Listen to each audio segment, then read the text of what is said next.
Vous allez entendre des conversations entre deux personnes. Indiquez à quel dessin correspond chaque conversation.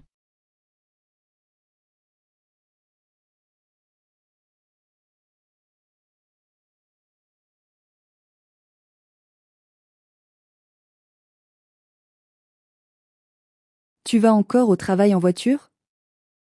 Oui, c'est plus pratique pour moi, surtout avec les courses à faire après. Ah bon?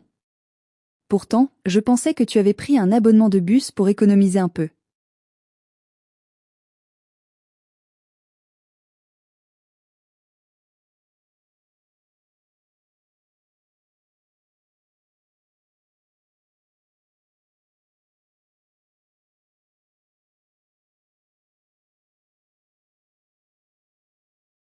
Tu as vu la nouvelle déco de la salle à manger? Oui. Ils ont changé les rideaux et ajouté de belles plantes vertes. C'est beaucoup plus chaleureux maintenant.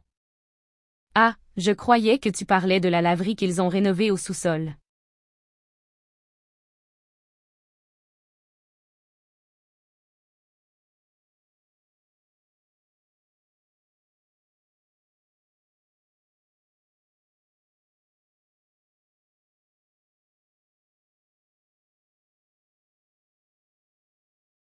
Ton bracelet est vraiment original. C'est un cadeau? Oui, c'est ma sœur qui me l'a offert pour mon anniversaire. J'étais persuadée que tu parlais de ta nouvelle montre connectée.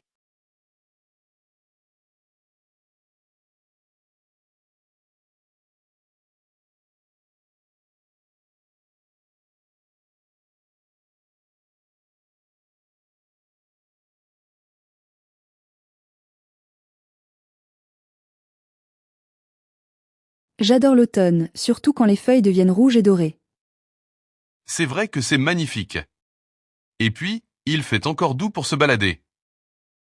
Moi, je pensais que tu parlais de l'été, avec toutes les activités au bord du lac.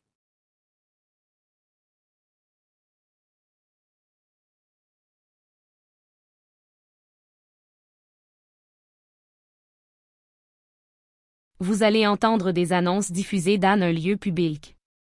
Pour chaque annonce, répondez à la question.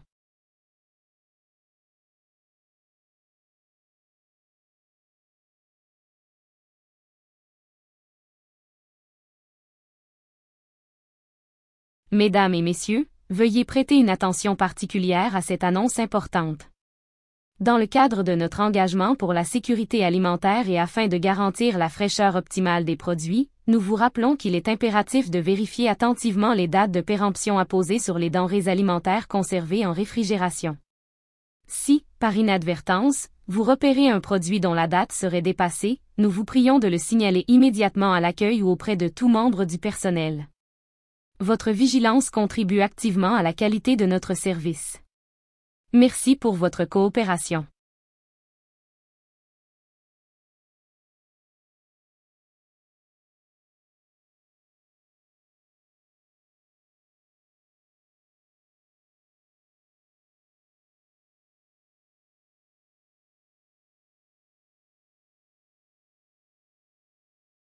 Mesdames et messieurs, en raison d'une défaillance technique affectant momentanément le fonctionnement du système de ventilation dans le hall de transit, nous vous informons que l'ensemble des vols prévus au départ connaîtront un report estimé à une trentaine de minutes. Nous vous invitons à patienter confortablement dans les zones prévues à cet effet et à consulter régulièrement les écrans d'affichage pour toute mise à jour concernant l'horaire de votre embarquement. Nous vous remercions de votre compréhension face à cette situation exceptionnelle.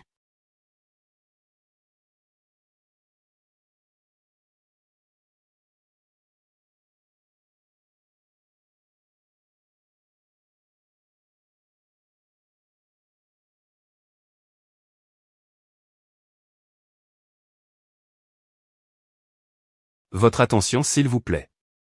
En raison de conditions météorologiques imprévues et de perturbations atmosphériques affectant certains tronçons ferroviaires, nous vous informons que plusieurs départs de train, initialement programmés à des horaires plus tardifs, seront exceptionnellement avancés d'environ 30 minutes.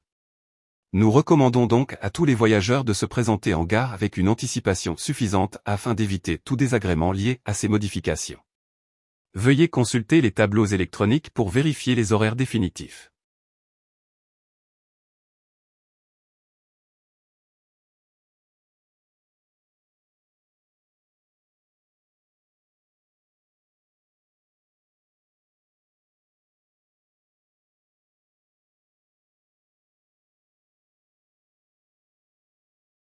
Chers clients, suite à une vérification approfondie de nos stocks, nous avons identifié une anomalie technique affectant un lot spécifique de composants électroniques commercialisés récemment sous le code de référence 112.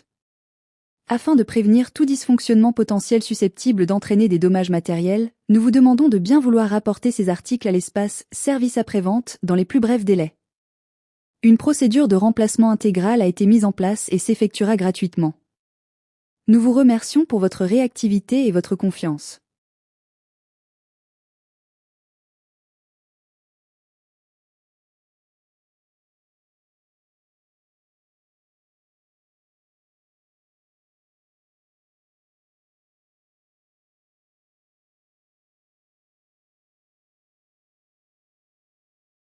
Chers visiteurs, nous vous informons qu'en raison d'importants travaux de réhabilitation du parking souterrain, l'accès au niveau -2 et -3 sera restreint à compter de demain, 8 heures. Nous vous encourageons à privilégier les emplacements extérieurs ou le parking nord temporairement aménagé. Nous vous prions d'excuser la gêne occasionnée et rappelons que le stationnement en zone interdite est passible d'une contravention.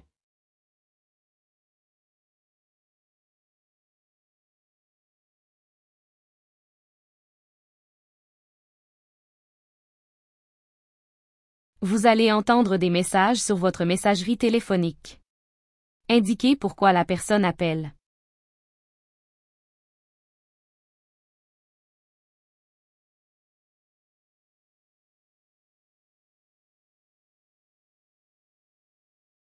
Salut ma chérie. Juste un petit rappel avant que tu partes pour le lycée. Pense à bien réduire l'intensité sous la plaque de cuisson, je crois que j'ai laissé quelque chose mijoter. Et n'oublie surtout pas de prendre le petit déjeuner que je t'ai préparé, il est rangé dans le compartiment supérieur du réfrigérateur. Il ne faudrait pas que tu partes le ventre vide avec cette journée chargée qui t'attend. Allez, je te laisse, bonne matinée.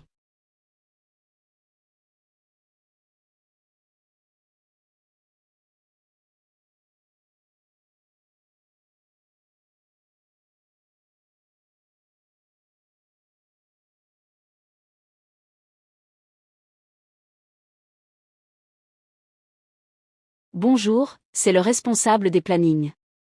Nous avons reçu il y a quelques minutes un appel d'un de nos partenaires stratégiques, un client de longue date particulièrement exigeant, qui souhaite finaliser un contrat avant la fin de la semaine.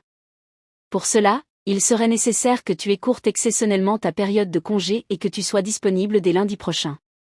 Bien entendu, cela sera compensé ultérieurement par des jours de récupération équivalents.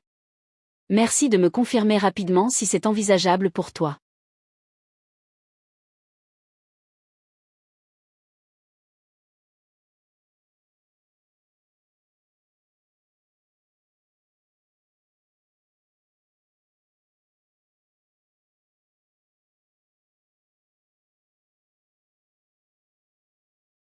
Bonjour madame, ici le service facturation du magasin Central Tech. Nous procédons actuellement à un audit interne et nous avons constaté une anomalie sur votre dernière commande, une divergence manifeste entre le montant indiqué sur le reçu et celui réellement débité. Afin de procéder à la rectification comptable nécessaire, nous vous serions reconnaissants de bien vouloir vous présenter avec l'article concerné ainsi que la facture originale. Sans ces deux éléments, nous ne serons pas en mesure de finaliser la procédure. Merci de votre compréhension.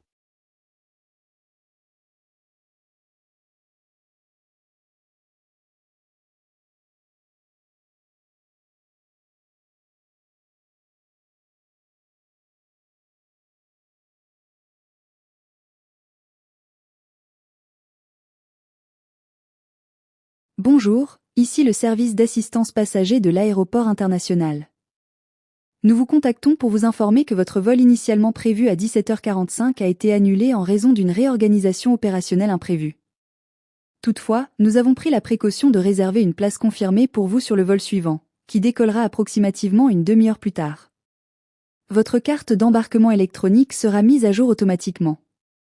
Merci de consulter votre boîte mail pour les informations détaillées.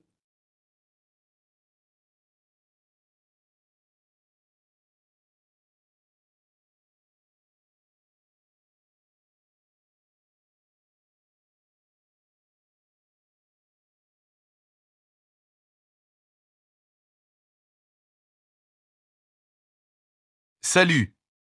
Dis, je voulais te parler d'un truc pour demain. Tu sais que c'est l'anniversaire de Paul, et comme on avait dit qu'on lui ferait une surprise, je me suis dit que ce serait plus simple si je m'occupais du cadeau au nom de nous deux.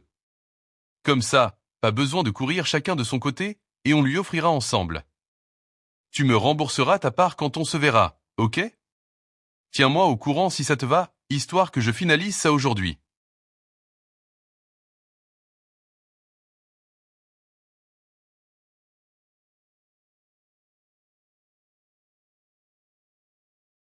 Vous allez entendre 3 personnes répondre à la question suivante. Êtes-vous favorable à la réduction de la consommation d'eau dans le secteur agricole pour préserver les ressources en eau potable? A. Il est favorable à une réduction significative de l'usage agricole de l'eau. B. Il est opposé à toute réduction de l'usage agricole de l'eau. C. Il est favorable à une réduction partielle ou progressive sous certaines conditions. D. Elle ne se prononce pas clairement.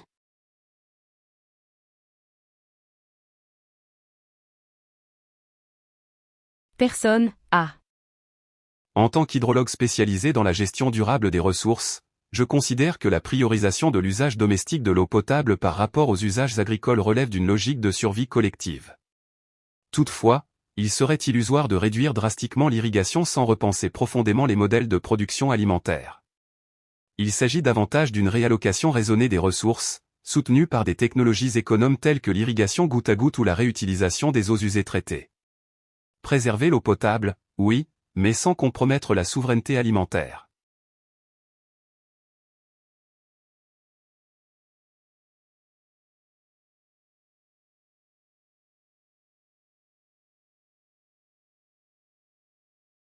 Personne B. Cette idée de limiter l'eau destinée à l'agriculture me paraît dangereusement simpliste. Réduire l'accès à l'irrigation, c'est menacer directement la viabilité économique de milliers d'exploitations et aggraver la dépendance alimentaire aux importations. Ce n'est pas à l'agriculture de porter seule la responsabilité de la préservation des ressources. Avant d'imposer des restrictions, il serait préférable d'agir sur d'autres leviers, lutte contre les fuites dans les réseaux urbains, éducation à la sobriété domestique. L'agriculture, elle, doit rester prioritaire.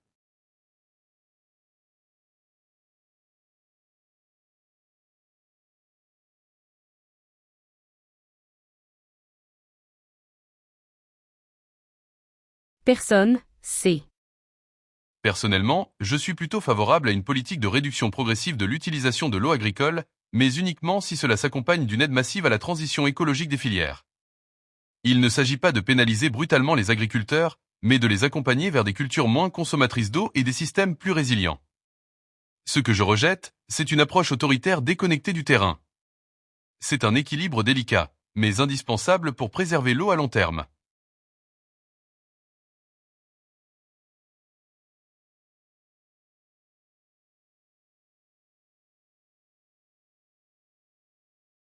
Vous allez entendre 3 personnes répondre à la question suivante. Selon vous, est-il important d'avoir une organisation rigoureuse de ces tâches professionnelles au travail? A. Il est favorable à une organisation stricte et systématique. B. Il est défavorable à toute forme de planification professionnelle. C. Il est favorable à une organisation souple et adaptable selon les situations. D. Il ne donne pas clairement son avis.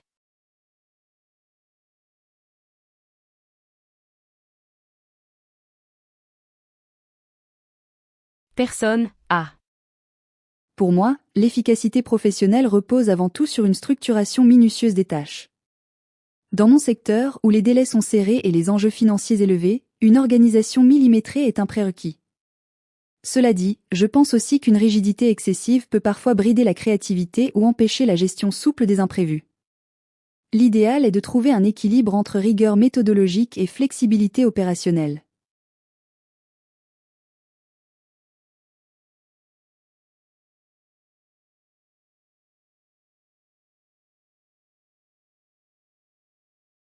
Personne, B. Franchement, je trouve qu'on exagère l'importance de ces fameuses to-do list et tableaux de bord. La vraie vie professionnelle, c'est l'adaptation permanente. On peut avoir le meilleur plan du monde, il suffit qu'un imprévu surgisse et tout est à revoir. Je préfère une approche plus intuitive, qui laisse place à la spontanéité et à l'intelligence de situation. Ce n'est pas parce qu'on planifie bien qu'on travaille mieux.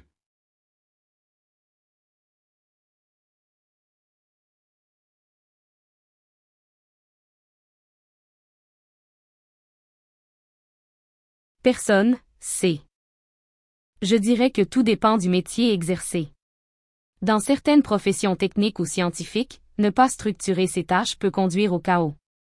En revanche, dans les secteurs plus créatifs ou relationnels, une organisation trop stricte devient vite contre-productive. Personnellement, je fonctionne avec des repères temporels souples, quelques échéances clés, mais beaucoup de liberté d'action entre deux. Donc oui à l'organisation, mais adapté au contexte et à la personnalité.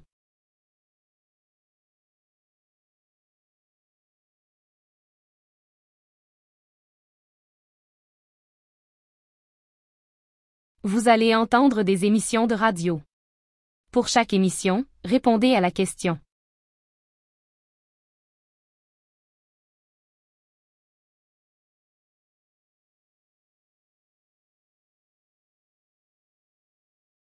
Bonjour à tous, dans ce numéro spécial de Climate and Technologies, nous abordons les différentes techniques d'ensemencement artificiel des nuages pour stimuler les précipitations, notamment dans les zones soumises à un stress hydrique croissant. Les procédés actuels reposent principalement sur la dispersion d'agents hygroscopiques tels que l'iodure d'argent ou le chlorure de sodium par voie aérienne ou par fusée solaire. Ces substances favorisent la nucléation des gouttelettes d'eau, optimisant la coalescence et donc le volume final des précipitations. Cependant, des approches alternatives émergent, comme l'ensemencement par particules nanotechnologiques à base de graphène, censées améliorer la densité de condensation dans des atmosphères faiblement saturées. Des études récentes menées par l'Agence météorologique européenne soulignent que l'efficacité de ces techniques reste conditionnée par une analyse fine des paramètres atmosphériques préexistants. Si mal calibrée, l'intervention peut même exacerber les déséquilibres hydriques régionaux.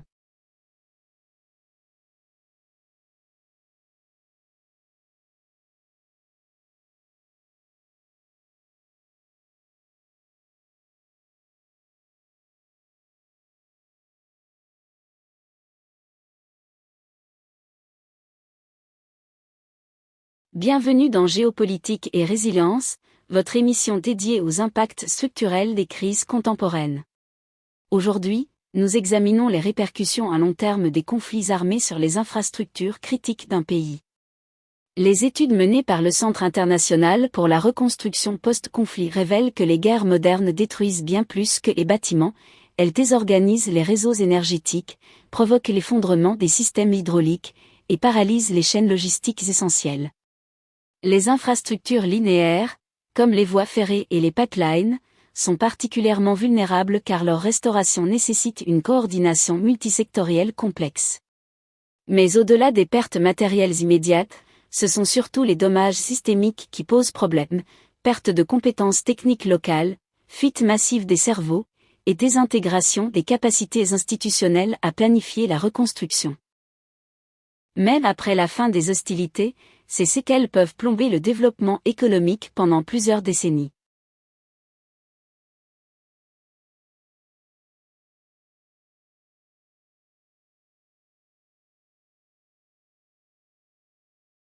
Vous allez entendre un long reportage radio. Répondre aux deux questions.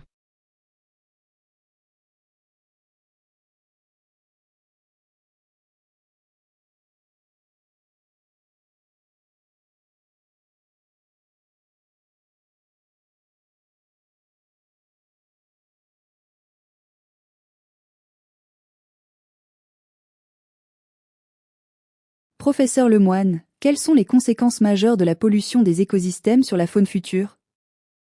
Les impacts sont multiples et systémiques. On observe des perturbations endocriniennes chez certaines espèces qui affectent directement la reproduction. Cela conduit, à moyen terme, à un appauvrissement génétique et donc à une diminution de la résilience face aux changements environnementaux. Mais le plus préoccupant est l'effet dit et épigénétique transgénérationnel. Certaines substances chimiques modifient l'expression des gènes sans altérer leur séquence, créant ainsi des malformations ou des fragilités qui se transmettent aux générations suivantes. La biodiversité ne se réduit donc pas seulement en nombre, mais en qualité fonctionnelle. Peut-on atténuer ces impacts par des politiques environnementales actuelles? Certaines politiques commencent à intégrer ces préoccupations, comme la régulation stricte des perturbateurs endocriniens, ou encore les plans de restauration des corridors écologiques.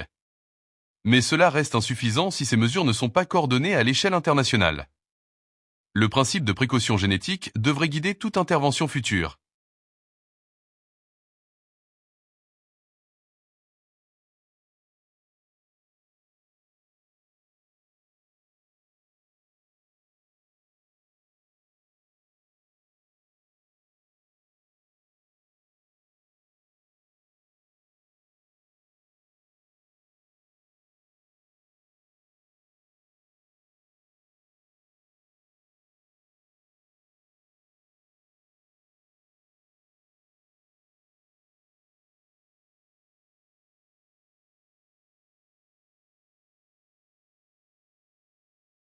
Monsieur Delcourt, quelles stratégies sont mises en œuvre aujourd'hui pour réduire la consommation énergétique des véhicules?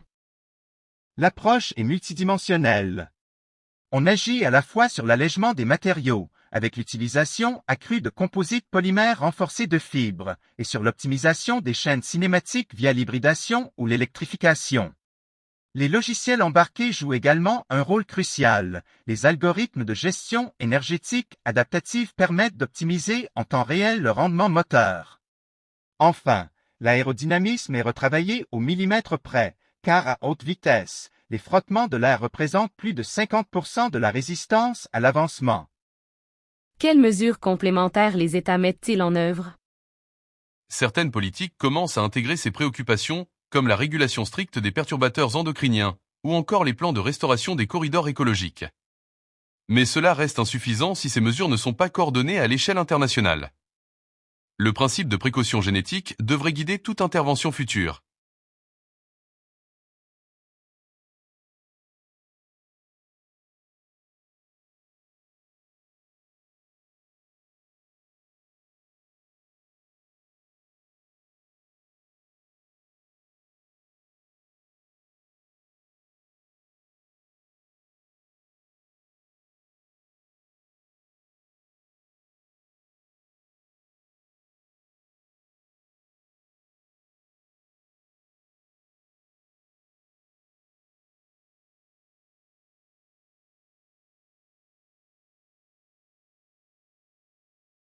Docteur Rivière, quelle relation les études établissent-elles entre la marche régulière et la santé cardiovasculaire? La marche quotidienne, même modérée, induit une régulation bénéfique de la pression artérielle et améliore le profil lipidique, en particulier le ratio HDL et LDL. Mais au-delà de ces effets métaboliques classiques, on observe une réduction notable des marqueurs inflammatoires systémiques impliqués dans l'athérosclérose. Ce qui est remarquable, c'est que ces bénéfices se manifestent indépendamment de la perte de poids. C'est donc un levier accessible à tous, quelle que soit la condition physique initiale.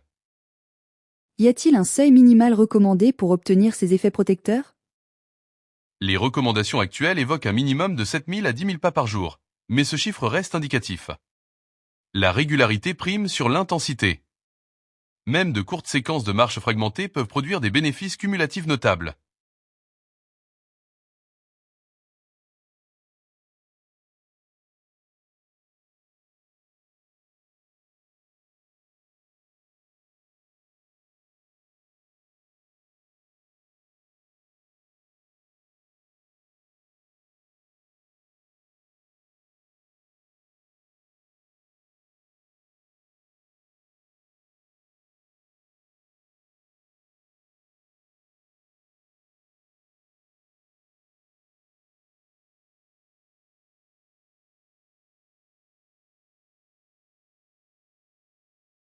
Madame Gobert, en quoi les nouvelles méthodes de lecture numérique transforment-elles l'apprentissage des savoirs spécialisés?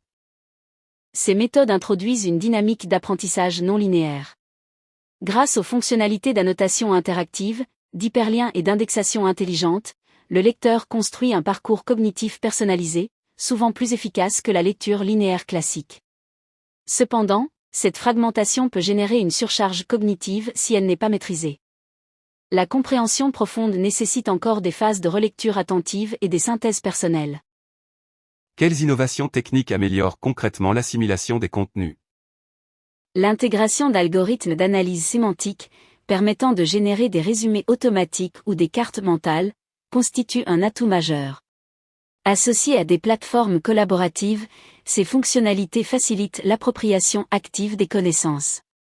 Mais elles ne remplacent pas l'esprit critique ni la structuration intellectuelle individuelle.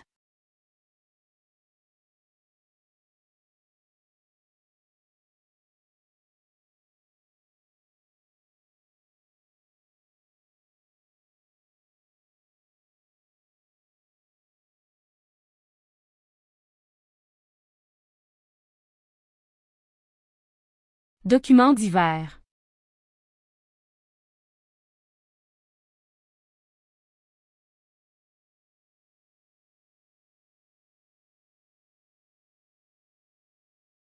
Selon une étude menée par le Centre de neurobiologie appliquée de Lausanne, la consommation de nicotine en soirée perturbe profondément les processus cognitifs nocturnes.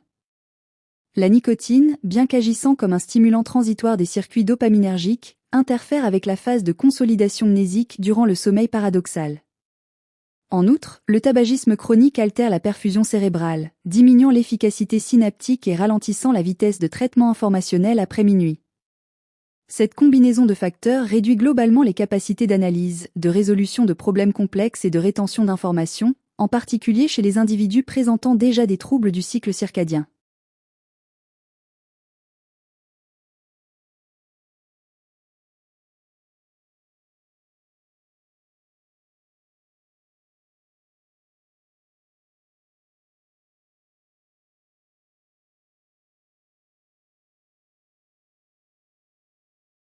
D'après le rapport 2025 de l'Institut polaire norvégien, l'augmentation moyenne de la température terrestre accélère la dynamique de fonte des glaciers polaires. Ce processus est aggravé par l'effet d'albédo décroissant. Plus la glace fond, plus la surface sombre exposée absorbe le rayonnement solaire. Cette rétroaction positive contribue non seulement à l'élévation du niveau marin, mais aussi à la perturbation des courants océaniques thermohalins. Les chercheurs pointent notamment une accélération préoccupante de la désintégration des plateformes glaciaires flottantes en Antarctique de l'Ouest.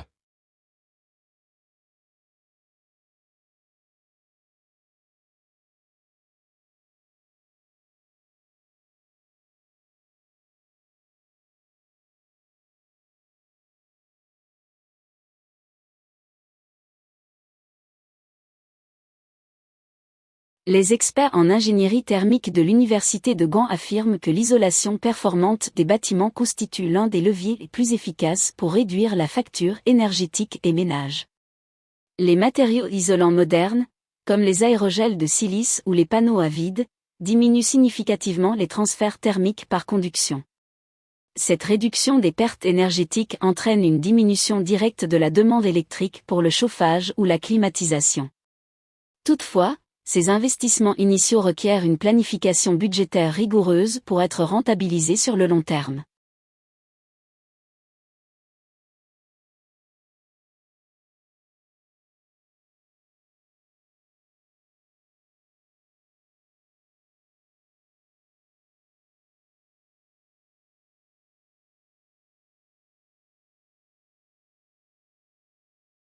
Les ingénieurs agronomes distinguent plusieurs méthodes contemporaines de culture végétale visant à maximiser la productivité tout en minimisant l'impact écologique.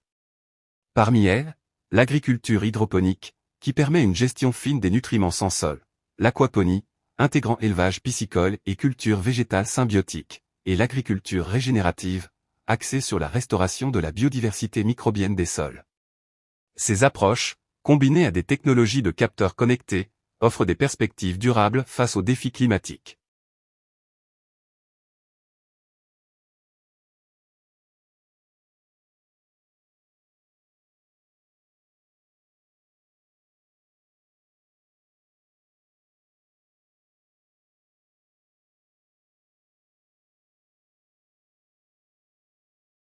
Les nouvelles techniques de construction en bois massif, telles que le CLT, Cross-Laminated Timber, révolutionnent l'ingénierie architecturale contemporaine. Ces panneaux lamellés croisés offrent une résistance mécanique comparable à celle de certains matériaux métalliques tout en garantissant une empreinte carbone réduite. De plus, les propriétés isolantes du bois contribuent à l'efficacité énergétique globale des bâtiments. Cependant, la nécessité de traitements ignifuges avancés reste un défi majeur dans les projets de grande hauteur.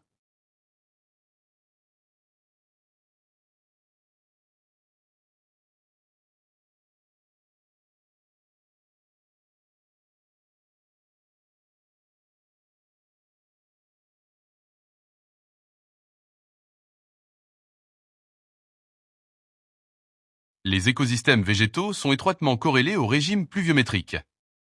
Une modification brutale de la fréquence ou de l'intensité des précipitations, comme observé ces dernières décennies, déstabilise les cycles phénologiques, retarde la floraison et accroît la vulnérabilité aux pathogènes.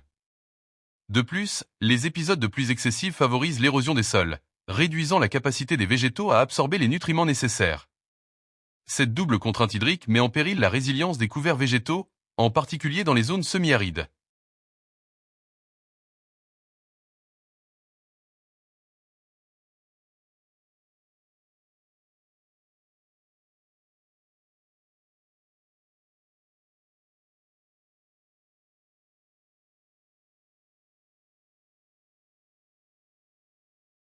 Face aux mutations constantes des virus, les chercheurs développent des stratégies thérapeutiques combinatoires.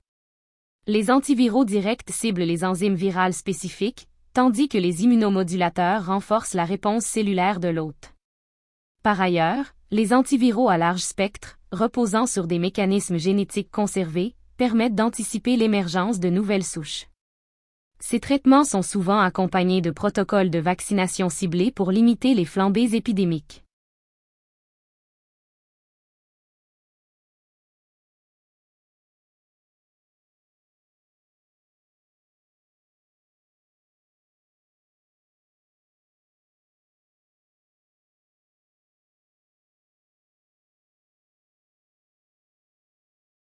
L'inflation, lorsqu'elle dépasse un seuil tolérable, entraîne une érosion progressive du pouvoir d'achat des ménages. Cette dynamique inflationniste, alimentée par la hausse des coûts de production ou des perturbations logistiques internationales, réduit la capacité des consommateurs à accéder aux biens et services essentiels. Les économistes recommandent des ajustements salariaux indexés à l'inflation pour préserver l'équilibre socio-économique, tout en encourageant des politiques monétaires restrictives pour juguler la spirale inflationniste.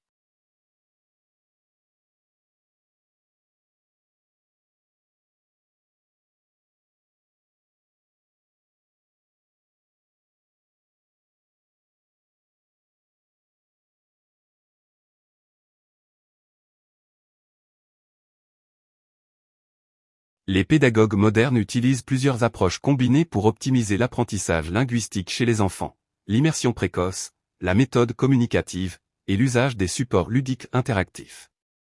Ces techniques exploitent la plasticité neuronale accrue pendant l'enfance et visent à associer apprentissage linguistique et plaisir, conditions essentielles à la mémorisation durable. Des études longitudinales confirment que la diversité des méthodes employées favorise un bilinguisme fonctionnel stable.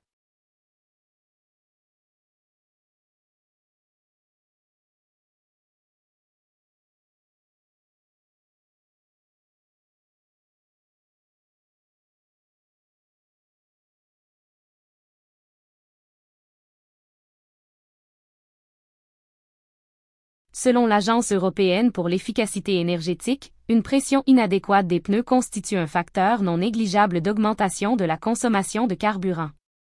Un sous-gonflage accroît la résistance au roulement, nécessitant davantage d'énergie pour maintenir une vitesse constante.